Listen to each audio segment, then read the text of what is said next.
feel like I should have brought a cup of tea for this one because 'tis the season for thinking through year-end New Year's goals. Are you a New Year's resolution person, friend, or a goal setter? I would not call myself a New Year's resolution person because I'm not one who I don't pick a word for the year. I don't pick some outrageous goal and then spend 6 weeks working on it and then let it fizzle kind of thing. But I am very intentional about setting goals and thinking through what rhythms have worked, what habits have worked, what do I want to keep, what do I want to change, what new things do we want to pursue, and setting goals that way. So the very first step to setting good goals and to moving forward in a lot of things is to think through what's working. What should I keep? What should I get rid of? Before you even add anything else, what should you keep? What should you get rid of? And so today I wanted to share with you, because I've started mulling this around a little bit. I spend the time between Christmas and New Year's a lot more focused on the goal setting for the coming year. But this time right now, I'm starting to review and think through that what is working, what do I want to keep, what do I want to get rid of kind of thing. What am I ditching? So I did the unusual thing for me and I made notes so that I don't forget because I have already been thinking about this and I want to stay as concise as possible for you and not get rambly. So let's dive on in. I'm going to share first the one health habit that I tried this year that I'm ditching because it didn't work for me. So the thing is, when you're evaluating this way, I want to encourage you first, remember everybody's bio-individual, right? So there are some things that are going to work well for you that other people may need to work through differently. Also, you want to be sure before you decide that a health habit is not working for you, that you've given it time, right? A lot of people will try something for a week or maybe even a month and then say, oh, this didn't work. I didn't see results. I didn't notice a change. It doesn't work for me.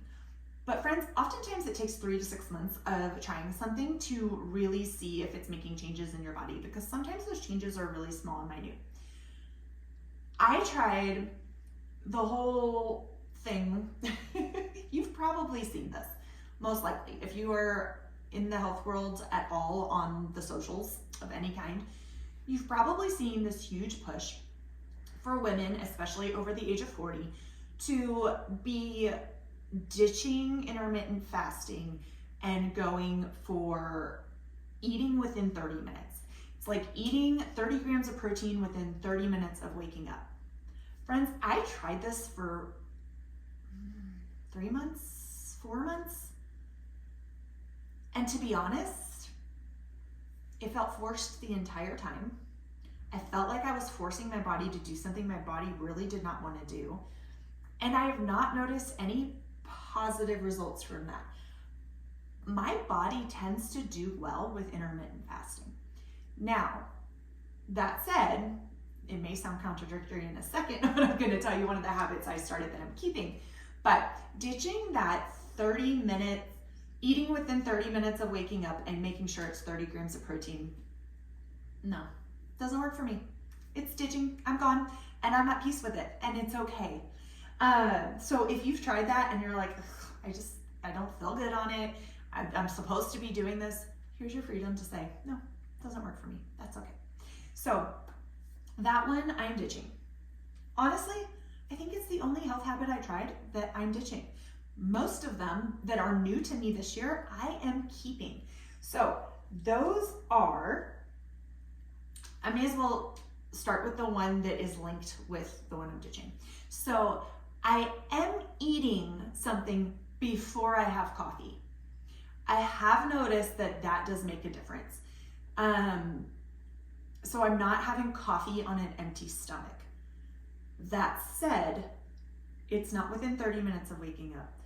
And I'm not forcing myself to eat like a whole meal beforehand because honestly, my body's not ready for that first thing in the morning. I like to ease into my days. I like to ease in a little bit. So the very first thing that I do, and this is a new habit to me, I started in, I think I started it in November or December of last year. So it was the end of last year coming into this year, but really, really faithful with it this year. And I added something to it in the middle of the year that I'm keeping. So the first thing I do when I wake up, I used to have a glass of lemon water, warm lemon water. I did that for years. It worked great. Felt decent on it, but kind of fell off. I don't even remember, a few years ago, stopped doing that. Started doing it ish again, but I switched it up. So the first thing I drink in the morning is a warm glass of either apple cider vinegar or peach scrap vinegar. I have homemade vinegars that I do at home. But if you're just purchasing something from the store, if you were wanting to kind of replicate this, I would use a raw apple cider vinegar. I used to recommend Bragg's. I do not anymore, but you want a good fruit scrap vinegar. Then I also, to that, and I don't measure. You guys, I go like glug, glug, glug. I add a squirt of Young Living Vitality Drops into that. I add some mineral essence to that, usually 1 or 2 droppers full of Young Living's mineral essence. I add some sulfurzyme to that. I measure with my heart. And I do a little bit of Inner Beauty Collagen. I do not do a full scoop of Inner Beauty Collagen. I do a little bit more, depending what phase of my cycle I'm in. I do a little bit more like right before phase 1, but so at the end of phase 4. But I would say it's like most days I'm using the tiniest bit, like an 1/8 of a teaspoon, maybe, just like a pinch of collagen most days. And then, let me see, is that everything? Sulfurzyme, collagen, mineral essence, vinegar. Yeah, that's what I have, and water in a mug, because I will sip it that way. And I drink that, and I try to let that sit in my stomach, like after I've completely finished that, for at least 10 minutes before I'm eating something for coffee. So honestly, I know it sounds like, well, is that within 30 minutes of waking up? But when I first wake up, I do oil pulling. So I'm doing that for 20 minutes while I'm getting other things going in the kitchen and starting laundry for the day and getting stuff ready for the chickens. And so it's honestly almost an hour after I've woken up. Before then, I'm ready to eat anything and have my coffee. And by eat something, I'm usually doing like maybe a handful of soaked almonds, maybe a few pieces of cheese, maybe some sourdough toast with butter, plenty of butter, always lots of butter, and things like that. So something very small, maybe a biscotti if I've made biscotti at home. I don't buy biscotti because most of them are full of junk, and my assumption is I haven't seen any, honestly, that are truly healthy on the market. If you were to find one, they'd probably cost an arm and a leg. So I make them. And so I might have a biscotti if I've made biscotti, that kind of thing. Like something small. I'm not trying to do something massive. And then after I have my coffee and my quiet time and all that, that's when I have breakfast. But anyway, okay, so keeping the morning drink, keeping the eating before coffee. I also started this year, end of last year, I started doing Pilates. But the beginning of this year, I added in 3 days a week of weights, of using hand weights. So I do an upper body hand weight workout on Tuesdays, a lower body hand weight workout on Thursdays, and then a full body one on Saturday. And it's just 10 minutes each day. But I have noticed a huge change in my strength just from doing those 3 days and adding Pilates as well. My core is getting so much stronger. I always joke that our Azure Standard pickups each month are a test of how my workouts are working. Because if you've participated in Azure, you understand this. If not, the short version is you're unloading a truck with your wholesale pickup stuff. And so you've got 50-pound bags and 25-pound bags and 40-pound bags that you are lugging back and forth between your car or a drop for somebody else. And so getting those, how out of breath I am and how strong I am tells me how my workouts are doing.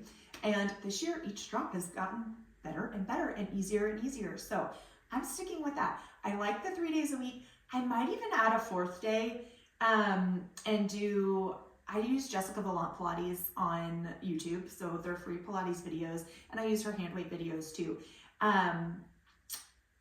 I might even add, there's one she has that uses very light weights and is Pilates with weights. So I might add an extra day of that. We'll see how it goes. I'll try it in and see if it works or not, but I haven't quite decided on that. But I am keeping the weights and looking forward to adding more weight with that. I have noticed a huge difference. These two things are kind of linked together.